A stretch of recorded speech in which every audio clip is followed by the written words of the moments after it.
Lorsque vous faites appel à Canine Voice, vous faites appel à mon expertise. Vous faites appel aux connaissances et aux compétences que j'ai dans certaines spécialités. Personnellement, je me suis spécialisée sur les comportements engendrés par de la peur ou de l'anxiété.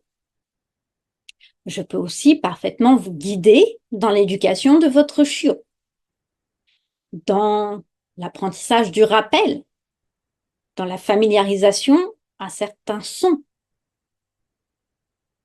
Quand vous faites appel à moi, je vais vous donner certains exercices, certains conseils, certains aménagements à mettre en place sur certaines problématiques. Après le premier rendez-vous, je vous envoie un récapitulatif. Je peux aussi être susceptible de vous envoyer une ou deux vidéos de démonstration possibles. Mais sur certaines problématiques, mon accompagnement, que je vous guide, va faire toute la différence.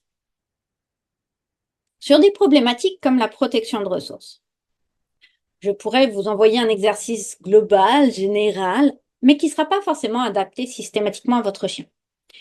Autre chose, c'est que dans une situation de protection de ressources, il va y avoir votre tension potentielle dans votre corps, votre positionnement, les différents éléments qui pourraient déclencher votre chien que vous n'allez pas percevoir, la distance à laquelle il va commencer à montrer certains signes un peu subtils. En cas de réactivité, il y a tellement d'exercices possibles.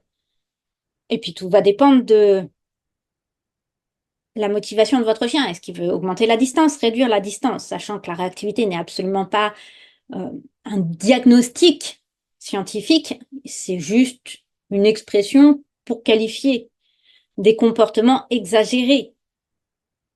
Donc, si on vous parle en plus d'hyperréactivité, d'hyperprotection de ressources, oubliez, ça n'est que des termes que générés par la personne qui les emploie.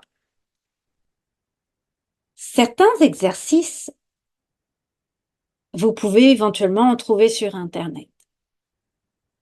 D'autres, avoir un expert ou une experte auprès de vous va faire toute la différence, au moins pour vous guider sur les premiers pas. Donc, pensez bien que faire appel à un ou une professionnelle, ce n'est pas juste faire appel à quelqu'un qui va observer la situation et vous dire quoi faire de loin. Ça, c'est juste pour évaluer la situation. La suite, c'est un travail d'équipe. Vous, votre chien et le professionnel.